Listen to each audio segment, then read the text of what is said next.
My greedy sister-in-law was involved in her husband's death, and her next plan was horrific. During a family gathering, when I exposed her future plans, she stood up in anger and threw a wine bottle at me. I was injured, blood mixing with the spilled wine, while my shameful husband stood with his sister instead of supporting me. I decided to seek revenge, and my next move shocked everyone. I still remember the day I met Michael, how the sunlight seemed to dance around him as he walked into the cafe where I worked part-time during my last year of college. He had this charming smile and an air of confidence that instantly drew me in. I was a shy girl, trying to figure out my life as a school teacher in Austin, Texas. Michael was everything I wasn't: sophisticated, ambitious, and already making waves as a corporate lawyer. We fell in love quickly, and before I knew it, I was standing in a beautiful white dress, vowing to love him forever. Our first year of marriage felt like a dream. We shared a cozy apartment filled with laughter, love, and the smell of my cooking. I was determined to make our home a place of warmth and comfort. But soon after the honeymoon phase faded, things began to change. Michael's older sister, Catherine, started to emerge from the shadows, and with her came an overwhelming sense of unease. Catherine was in her early 40s, a real estate agent who prided herself on her success. She was polished, with an aura that commanded attention, but behind that facade lay a manipulative nature I didn't see at first. At family gatherings, she would smile sweetly while subtly critiquing my cooking or my outfit, often saying, "Oh, Sarah, that dress is a bit too bright for a dinner party, don't you think?" Michael would laugh it off, thinking she was just teasing, but I could feel the sting of her words. "Don't take her seriously," he would say, brushing my concerns aside. "Catherine just likes to joke around. You know how she is." I wanted to believe him, but as the months went by, her comments became more pointed, and I started to feel isolated, like a stranger in my own home. It was frustrating, but I was determined to maintain a peaceful relationship with her for Michael's sake. I thought if I just ignored Catherine's barbs, they would eventually stop. But I was wrong. Her subtle jabs turned into outright criticism, and soon, she was questioning everything about me. I would come home from work, exhausted and stressed, only to be met with a barrage of remarks about how I managed the household. "Sarah, you really need to be more organized," she would say, her tone dripping with condescension. "Michael deserves a wife who can handle things better."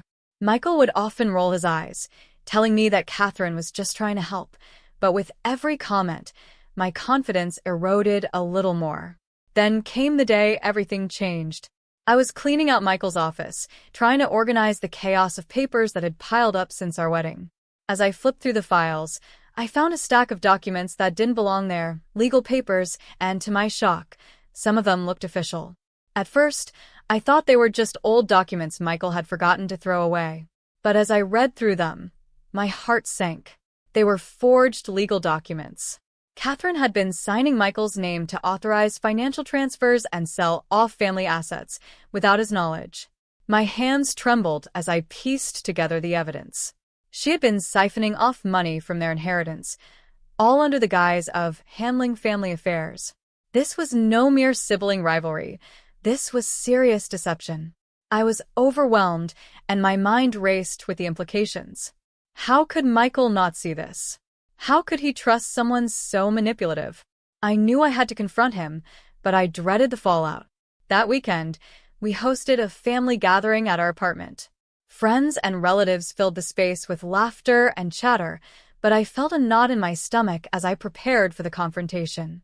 When the moment felt right, I pulled Michael aside, my heart pounding. "Michael, I need to show you something," I said, my voice shaky. I led him to his office, hoping to catch him when he was in a good mood. I laid out the forged documents in front of him, my voice steady despite my racing heart. "Catherine has been stealing from you. Look at these." He scanned the papers, his brow furrowing. "What is this?" he asked, disbelief creeping into his voice. I explained how I had found them, detailing how Catherine had manipulated the family finances. But instead of the support I desperately sought, Michael's expression shifted.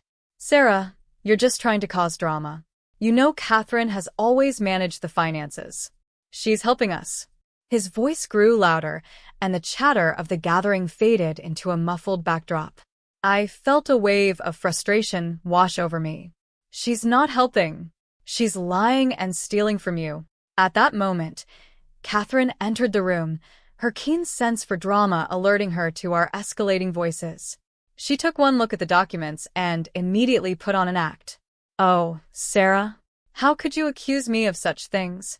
Her eyes glistened with fake tears as she stepped forward, arms open as if to embrace me. "You're ruining everything."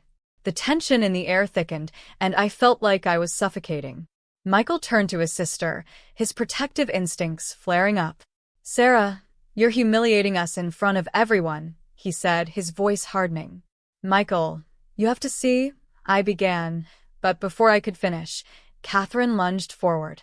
In a flash of anger and betrayal, she grabbed a wine bottle from the table and hurled it at me. Time seemed to slow down as I felt the impact. Glass shattered against my head, and I collapsed onto the dinner table. Blood mixed with the spilled wine, and I could hear the gasps of our guests around me. It felt surreal, like I was watching everything unfold from a distance. As I lay there, dazed and bleeding, I caught a glimpse of Michael's face, frozen in shock, yet filled with a strange mixture of disbelief and denial. He didn't rush to my side. He didn't comfort me. Instead, he stood there, paralyzed, caught in the web of his sister's lies. In that moment, reality struck me harder than the bottle had. I realized my marriage was crumbling, and Michael would never choose me over Catherine. I was alone, surrounded by people who had once celebrated our love, but now bore witness to my humiliation. Little did I know, this was only the beginning. The truth about Catherine and her twisted manipulations was still waiting to be uncovered, and I was determined to find a way to reclaim my life, even if it meant battling the very family I had tried so hard to embrace. I woke up in a daze, the harsh fluorescent lights of the hospital room stinging my eyes. I could hear soft voices in the background, the beeping of machines, and the faint smell of antiseptic filling the air. Panic set in as I tried to sit up, only to be met with a throbbing pain in my head. "Sarah, please take it easy," came a familiar voice. It was Megan, my best friend since childhood. She was sitting beside me, concern etched across her face. "You scared me half to death. What happened?" I croaked, struggling to piece together the events of the night before. "Catherine attacked you with a wine bottle during the family dinner," Megan explained, her voice steady, yet filled with urgency. "You passed out, and the ambulance took you here." I was so worried. As the memories flooded back, the fear and betrayal twisted in my gut. I couldn't believe what had happened. How had it come to this? I felt a surge of anger toward Michael, who had just stood there, paralyzed by his sister's manipulations. "I have to talk to him," I said, my voice barely above a whisper. "Maybe it's not the best idea right now," Megan replied, shaking her head.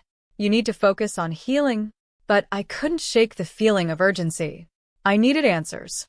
I needed to confront Michael about his loyalty to Catherine, about how he had chosen her over me in my most vulnerable moment. Later that day, I was discharged from the hospital, but the road to recovery felt like an uphill battle. Megan insisted I stay at her apartment for a while. "You need a safe place, away from all this chaos," she said. I nodded, grateful for her unwavering support. As the days passed, I became increasingly determined to uncover the truth about Catherine. I couldn't let her get away with what she had done, not just to me, but to the entire family. While Megan helped distract me with late-night talks and ice cream, I started to dig deeper into Catherine's life. One evening, as we sifted through the documents I had saved from Michael's office, I discovered an email thread on my laptop that I had overlooked. It was between Catherine and a real estate agent, discussing a property sale that had occurred months before. The tone was casual, but I couldn't shake the feeling that something was off. Why was she selling properties without Michael's knowledge? "Megan, look at this," I said, pointing to the screen. "She's been selling off family properties without telling anyone. It's like she's building a financial empire for herself." Megan leaned closer, her eyes narrowing. "This is huge. We need to find more proof. If she's manipulating the entire family's finances, we have to expose her." Fueled by a newfound determination, we spent countless hours researching and connecting the dots. We visited public records offices, digging through documents and uncovering Catherine's shady dealings. Each piece of evidence we found painted a darker picture of her true intentions. Then came the breakthrough. While sifting through some old court records, I stumbled upon information that made my heart race. There were whispers of Catherine's past, specifically about her first husband's death. It had been labeled as an accident, but the details were murky. What if she didn't just sell properties? I said, my voice trembling. What if she had something to do with his death? Megan looked up, her eyes wide. You mean you think she might have killed him for the money? It's possible, I replied, feeling a chill run down my spine. If she could manipulate Michael like this, who knows what else she's capable of? We decided it was time to take our findings to the police. Armed with a folder full of evidence and a growing sense of urgency, we headed to the precinct. My heart raced as we walked through the doors, the weight of the situation pressing heavily on my chest. A grizzled detective greeted us, his expression shifting as he reviewed the documents. This is serious, he said, glancing between us. If you're saying she's been stealing from her family and possibly involved in a suspicious death, we need to investigate this further. My breath caught in my throat. For the first time, I felt like I was taking control of my life. I wasn't just a victim anymore. I was fighting back against the manipulation that had plagued my marriage. As we left the precinct, Megan squeezed my hand. You're doing the right thing, Sarah. This is just the beginning. But even as I felt empowered, a part of me still feared the repercussions. What would happen when Michael found out? Would he believe me? Or would he side with Catherine again? The uncertainty loomed over me like a dark cloud, but I knew I had to push forward. I couldn't let Catherine continue to destroy everything I had worked for. With each step, I felt the weight of my past begin to lift, replaced by a fierce determination to reclaim my life. This was my journey, and I would see it through to the end, no matter the cost. The days after my confrontation with Michael felt like a haze. I was still reeling from the shock of the wine bottle shattering against my head and the betrayal I felt in Michael's eyes. As I recovered at Megan's apartment, I found solace in her unwavering support, but the weight of Catherine's manipulation hung heavily over me. I knew I had to do something to stop her. Megan and I spent hours sifting through the evidence I had collected. I couldn't shake the feeling that I needed more proof to finally convince Michael of Catherine's true nature. Each document I reviewed only fueled my determination. I recalled the detective mentioning Catherine's past. I had to investigate that further. One evening, as I scrolled through old emails on my laptop, I stumbled upon a thread between Catherine and a real estate agent discussing property sales. My pulse quickened. Why was Catherine selling properties without telling anyone? I called Megan over. Look at this, I exclaimed, pointing at the screen. She's been selling off family properties behind our backs. This could be the evidence we need to expose her. Megan leaned closer, her brow furrowing. This is serious. If she's hiding financial transactions, it could show a pattern of deceit. We have to get this to the police. We decided to pay a visit to the precinct again. My heart raced as we walked through the familiar doors. The scent of coffee and paper filled the air, a stark reminder of the fight we were about to engage in. When we entered the detective's office, I felt a mix of anxiety and determination. We found more evidence regarding Catherine's financial activities, I said, my voice firm. The detective's expression shifted as he reviewed the documents we brought. This is significant, he said, his eyes widening.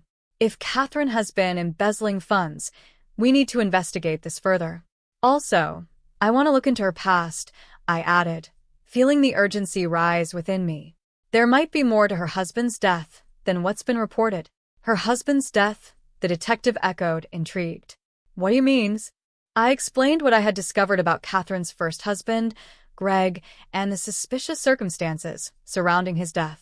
The detective nodded, taking notes. We need to gather more information. I'll reach out to you if we find anything. As I left the precinct, a sense of empowerment coursed through me. I wasn't just a victim anymore. I was fighting back against the manipulation that had controlled my life for so long. But in the back of my mind, I feared how Michael would react to our investigation. Would he stand by his sister, or would he finally see the truth? A few days later, I received a call from the detective. "Sarah, we've managed to pull some additional records regarding Catherine's first husband's death. We'd like you to come down to discuss it." My heart raced. "I'll be there," I replied, a mix of hope and anxiety bubbling inside me. When I arrived at the precinct, the detective greeted me with a serious demeanor. "We've discovered inconsistencies in Catherine's statements regarding her husband's accident. We think there's more to this case than we initially believed." As I sat in the detective's office, I reviewed the files, my hands trembling. The documents outlined discrepancies in Catherine's account of the night Greg died. Witnesses had reported seeing her near the scene, yet she claimed to have been home. My stomach twisted at the realization that she might have been lying all along. "Sarah, are you okay?" the detective asked, noticing my pale face. "I can't believe this. She's been lying about everything," I whispered, feeling a mix of anger and disbelief. The detective nodded. "We need to build a case against her. It's essential we find a way to get you and Michael on board with this." After the meeting, I felt a surge of resolve. I was finally taking charge, but I also dreaded the confrontation I knew awaited me.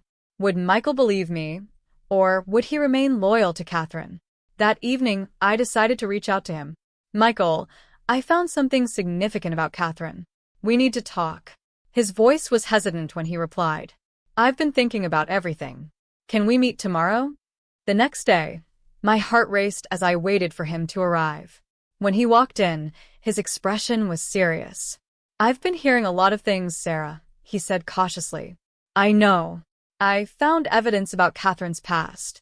She's been lying about her husband's death, and it goes deeper than that. You have to see this," I urged, showing him the files. Just as I thought he might be open to understanding, Catherine barged into the room, her expression a mask of fury. "What are you doing, Michael? Why are you letting her manipulate you?" "Catherine, you need to hear what Sarah has to say," he replied, his voice tense. But Catherine wouldn't listen. "She's trying to ruin our family," she shouted, her anger palpable. As tensions rose, I knew this confrontation could change everything. I stood firm, ready to face whatever Catherine would throw my way. The battle was just beginning, and I was determined to reclaim my life. The atmosphere in the room was electric, charged with tension as Catherine glared at me. I could feel my heart pounding in my chest, but I stood my ground. "Catherine, this isn't just about you and me anymore. This is about the truth." Michael shifted uncomfortably, caught between his loyalty to his sister and the growing realization that something was seriously wrong. "What truth, Sarah?" he demanded, his voice trembling slightly. "You've been saying all these things about Catherine, but I need to know what's real." I took a deep breath, trying to quell the anxiety threatening to consume me. "I found evidence that Catherine forged documents to steal from our family. She's been manipulating finances for years. And there's more. Her husband's death wasn't an accident." Catherine's laughter rang out, a harsh, mocking sound. "You think you can just destroy my life with baseless accusations? You're pathetic, Sarah." But I pressed on, my resolve strengthening. "I have proof, Michael. The police have been investigating her. They found discrepancies in Catherine's statements about Greg's death. Witnesses saw her at the scene, yet she claimed she was home. This is serious." "Lies. All lies," Catherine screeched, her face flushed with rage. "You're just trying to ruin our family." "Family? You call this a family's?" I shot back, my voice rising. "You've hurt everyone around you, including me. You attacked me, Catherine. I won't let you control our lives anymore." Michael remained silent, his expression shifting as he processed my words. I could see the internal struggle etched across his face, and I hoped he would finally see Catherine for who she truly was. "Michael," I continued, my voice softer now, "you have to believe me. I know it's hard to accept, but Catherine is not the person you think she is. I'm fighting for us, for our future. Don't you want to protect what we have?" His gaze flickered between us, and I could sense the walls he had built around his heart beginning to crack. I don't know what to believe," he admitted, his voice breaking. Before I could respond, Catherine stepped forward, her eyes narrowing dangerously. Michael, don't listen to her. She's trying to manipulate you. She's a liar, and she'll do anything to come between us. Enough, Michael shouted, his voice resonating through the room. He turned to Catherine, anger and hurt flashing in his eyes. I need to know the truth, and I want you to be honest with me. Did you forge those documents? Did you lie about Greg? Catherine hesitated, the mask slipping for just a moment. I did what I had to do. You wouldn't understand, she snapped, her bravado faltering. As Michael processed her words, I felt a surge of hope. This was the moment we had been waiting for. You need to turn yourself in, Catherine. This is your chance to take responsibility for what you've done, I urged. Her facade crumbled, and for the first time, I saw the fear in her eyes. You wouldn't dare, she hissed, backing away. I'm family. You can't do this to me. Michael took a step closer to me, determination replacing his earlier confusion. I'm done protecting you, Catherine. You've hurt too many people. With that, he pulled out his phone and called the police.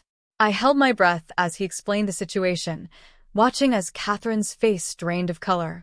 Within minutes, the sound of sirens filled the air, and I felt a mix of relief and apprehension. As the officers entered our apartment, I knew this chapter of my life was finally coming to a close. Catherine was handcuffed and led away, her protests echoing in the hallway. With Catherine gone, Michael turned to me, his expression a mix of remorse and realization. I'm so sorry, Sarah. I should have listened to you. I stepped closer, feeling a weight lift off my shoulders. I wanted to protect us both, Michael. It's time for us to heal. As we stood together, I felt a newfound sense of strength. I had fought hard to reclaim my life, and I wasn't about to let the past define me. This was a turning point, a chance to rebuild and reclaim my happiness. In the days that followed, I focused on healing, both physically and emotionally. I moved out of Megan's apartment and into a new place, a fresh start away from the chaos. Michael and I worked on our relationship brick by brick, learning to communicate openly and honestly. It wasn't easy, but I was determined to rise above the darkness. I had learned the power of resilience, and with each step forward, I felt stronger than ever. Catherine's shadow had finally lifted, and I was ready to embrace my new life, free from manipulation and full of hope.